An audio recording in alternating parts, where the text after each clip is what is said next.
keluarga jangan ditanyakan selega apa, namun ini kami telah berterima kasih atas telah berakhirnya babak pertama di dalam persidangan pembunuhan almarhum terhadap almarhum Yosua. Kami sebagai ibunda almarhum, kami berterima kasih mengucap syukur terlebih dahulu kepada Tuhan yang menyatakan mujizatnya pada saat ini boleh berjalan ini persidangan sampai berakhir, memberikan hukuman kepada semua terdakwa sesuai dengan perpanjangan tangan Tuhan, karena hakimlah utusan Tuhan untuk memberikan keadilan, penegakan keadilan di negara kita ini.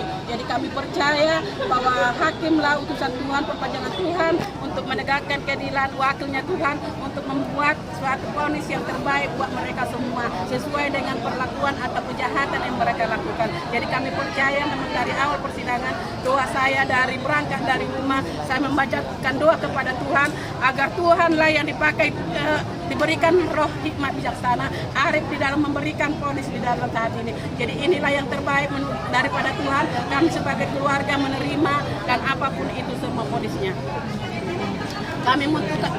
Kami minta dukungan kepada semua media maupun semua rakyat Indonesia dan semua tim-tim PH yang mengerti dalam hukum.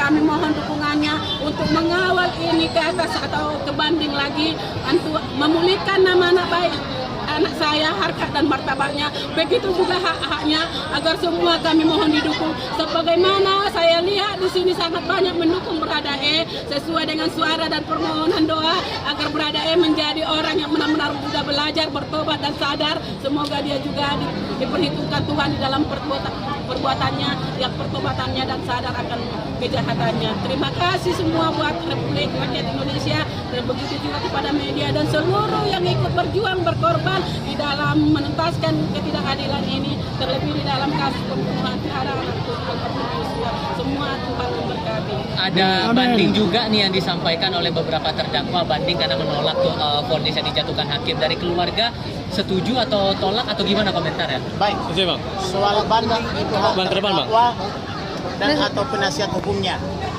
Tetapi kami memaknai bahwa mereka belum sadar dan belum bertobat. Padahal dulu di tahun 2022 saya memberi kesempatan kepada mereka seperti kesempatan kepada Baradae. Sadar dan bertobatlah serta meminta maaf kepada klien saya, kepada ayah bunda daripada Brigadir Joshua. Yang sadar cuma satu, maka vonis hakim telah sesuai dengan sikap dan perbuatannya. Karena yang 4 orang tidak mau sadar tapi memilih jalan yang sesat, membuat fitnah-fitnah, membuat obstruction of justice, membuat kebohongan, ya wajar mereka dituntut dan diperberat vonisnya.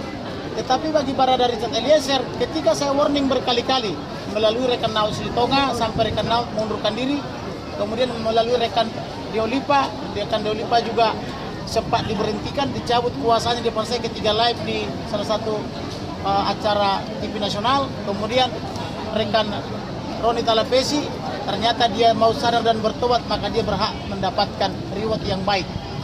Apabila mereka banding, saya akan minta kepada majelis hakim tinggi untuk memperberat sampai dengan hukuman maksimum, karena kejahatan mereka adalah kejahatan kualitas tinggi. Saya harus katakan bahwa terungkapnya perkara ini adalah karena campur tangan ilahi. Pertama, saya belum jadi penasihat hukum, saya sudah tulis ini pembunuhan terencana dan harus dilakukan ekshumasi atau harus dilakukan penggalian kubur untuk otopsi ulang dan visum et repertum ulang. Itu adalah profetik, tidak bisa dipahami orang yang tidak dekat dengan Elohim. Yang berikutnya, itu saya ini mempercayai saya utusan Tuhan, maka jadilah sesuai imannya. Karena Tuhan Yesus berkata, jadilah sesuai imanmu karena imanmu yang menyelamatkan engkau. Maka itu dialami oleh itu saya. Dia beriman bahwa dengan saya menangani perkara dan rekan saya pasti terungkap pembunuhan terencana. Walaupun itu saya ini dari awal berkata suaminya pesimis, bagaimana bisa melawan jenderal, melawan pemerintah dan sebagainya. Saya bilang yang kita lawan adalah kejahatan. Jika kau beriman, maka imanmu akan menyelamatkan kamu, karena jadilah sesuai imanmu. Itu saya ini beriman bahwa penjahat harus bisa ditangkap dan ditahan, maka itu pun terjadi dan telah divonis semuanya. Jadi pesan positif bagi masyarakat kita, tuntutlah hakmu, perjuangkan hakmu. Karena hak itu tidak turun dari surga. Tetapi kita harus berdoa sambil bekerja. Orait labora. Itulah kira-kira pesan saya. Terima kasih. Pak Johannes boleh tambahkan dulu sedikit.